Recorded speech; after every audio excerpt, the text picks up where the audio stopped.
Imagine for a moment that you have a secret power, a power that lets you read anyone's mind.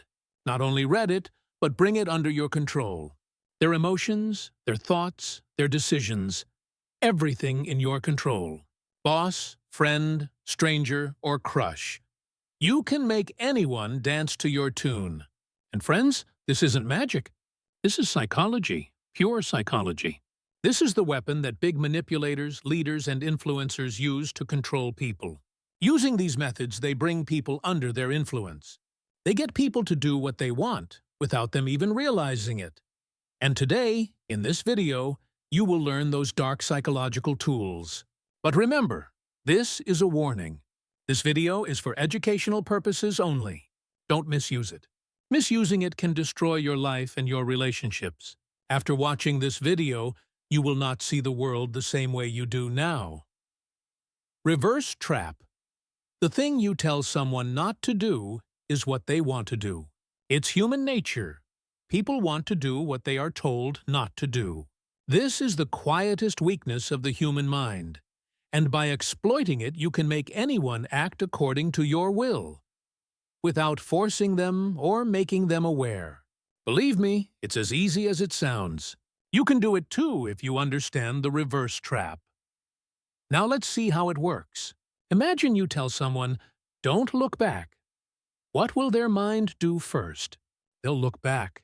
Similarly, if someone tells you, "Don't watch this video," your mind will want to see what's inside, and you'll click. The reverse trap runs on this principle. A psychological snare.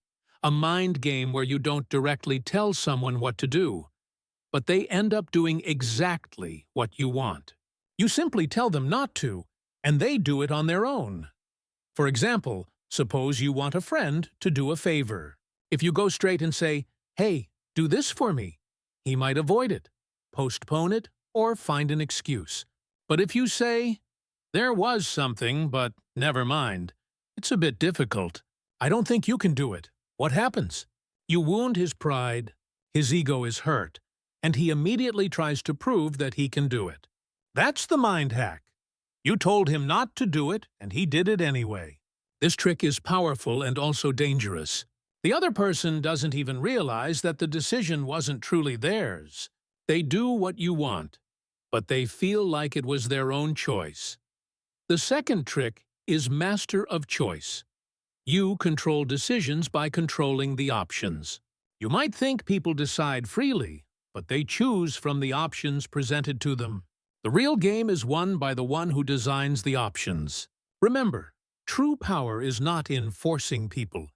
It's in framing their choices. Not clear? I'll explain. Suppose you want your friend to go out with you. If you simply say, "Let's go out," he might refuse outright. But if you frame the question like this, "Pizza Hut or Domino's?" you change the game.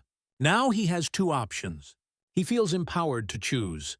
But whatever he chooses, the outcome is the same. He goes out with you.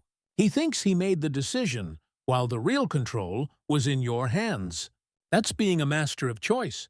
Politicians, big brands, and marketers use this technique. Like, buy one, get one free, or buy two and get 50% extra. You feel you chose the best deal, but you ended up buying anyway. Remember, people don't want total freedom. They want controlled freedom so their ego isn't hurt. So just control the options and you become the owner of their decisions. The next technique is the guilt trap. Guilt is a door that opens itself. Guilt is an emotion that can control a person. Often people don't react when forced, but when they feel guilty, they yield on their own. Suppose a friend repeatedly promises to meet you, but keeps postponing.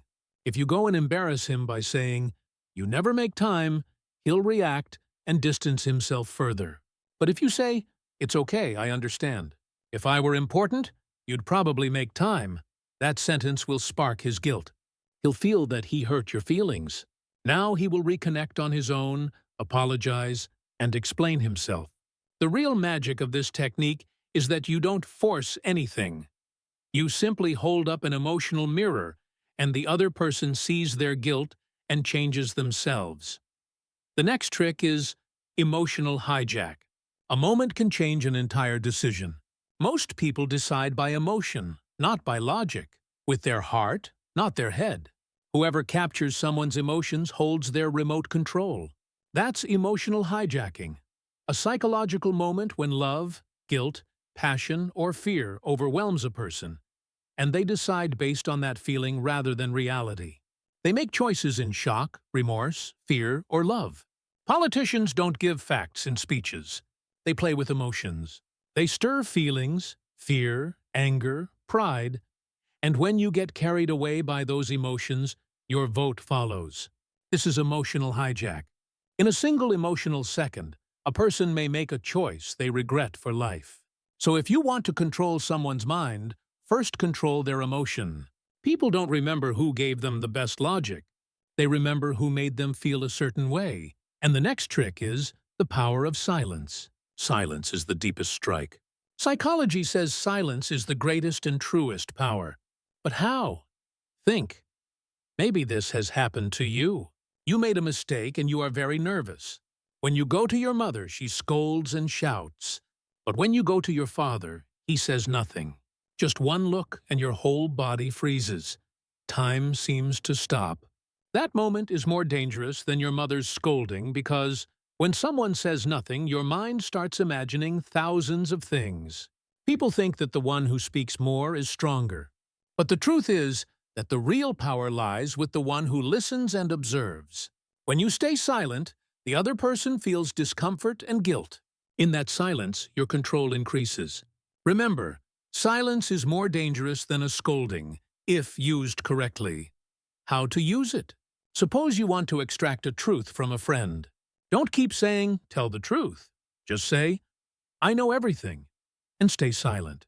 The longer you remain silent, the more uneasy and guilty they feel, and eventually they will tell the truth themselves. Or if you're arguing with someone who is yelling, don't shout back. Just look them in the eye and smile slightly. Their points will start to feel weak in their own mind. They'll begin doubting their own words. Remember, silence gives power to your presence. When everyone is talking, stay quiet. When you want to show your importance, speak less. Friends, used correctly, all these tricks allow you to deeply influence anyone's mind. Music, and every day in life, learn something new. Think new, do new. Learn. Om.